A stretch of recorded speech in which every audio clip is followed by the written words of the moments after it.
Good morning to all. Welcome to BC study circle Sangareddy. This is Mallesh.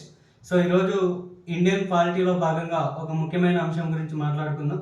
అదేంటంటే regulating చట్టం. 1773 regulating చట్టం అనేది చాలా ఇంపార్టెంట్. సో దీని గురించి మనం మాట్లాడుకుందాం. సో రెగ్యులేటింగ్ అంటే అర్థం ఏంటంటే నియంత్రించడం. మరి రెగ్యులేటింగ్ చట్టం ఎవరిని నియంత్రించడానికి తీసుకొచ్చారంటే ఈస్ట్ ఇండియా కంపెనీని నియంత్రించడం కోసం తీసుకొచ్చింది రెగ్యులేటింగ్ చట్టం. ఈ రెగ్యులేటింగ్ చట్టం 1773 ద్వారా బెంగాల్ గవర్నర్ని బెంగాల్ గవర్నర్ జనరల్గా మార్చారు. అట్లా భారతదేశానికి మొదటి బెంగాల్ గవర్నర్ జనరల్ ఎవరంటే వారన్ హేస్టింగ్ అనే పర్సన్ ఉంటాడు. అయితే ఇదే రెగ్యులేటింగ్ చట్టం ద్వారా మనకు 1774లో సుప్రీంకోర్టును ఏర్పాటు చేశారు కలకత్తా కేంద్రంగా.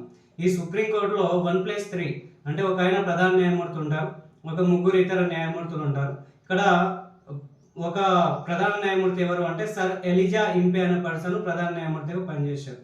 మరి సుప్రీంకోర్టుకు సంబంధించి మనం మాట్లాడుకుంటే 1726 మేయర్ కోర్టు స్థానంలో 1774లో మనకు సుప్రీంకోర్టు ఏర్పాటైంది. మళ్ళీ ఈ సుప్రీంకోర్టును 1935 చట్టం ద్వారా 1937లో ఫెడరల్ కోర్టుగా మార్చారు. మళ్ళీ ఈ ఫెడరల్ కోర్టును భారతదేశానికి స్వాతంత్రం వచ్చిన తర్వాత 1950 జనవరి 28 తారీఖున మళ్ళీ సుప్రీంకోర్టుగా మార్చడం జరిగింది. మరి భారతదేశానికి స్వాతంత్రం వచ్చిన తర్వాత ఏర్పాటైన సుప్రీంకోర్టుకు మొదటి ప్రధాన న్యాయమూర్తి హెచ్జే కానియా అనే పర్సన్ ఉన్నాడు.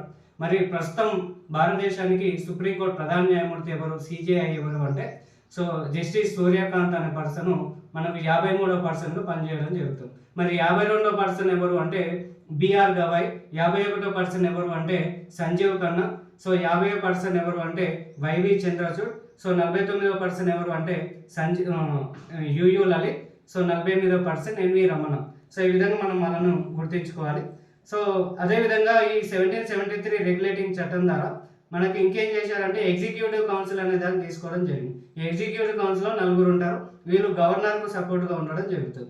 అదేవిధంగా ఈ చట్టాన్ని 1773 రెగ్యులేటింగ్ చట్టాన్ని 20 years పొడిగించడం జరిగింది. సో ఇలా మనము ఈ 1773లో ఈ చట్టం గురించి పూర్తిగా తెలుసుకోవాలి. Thank you.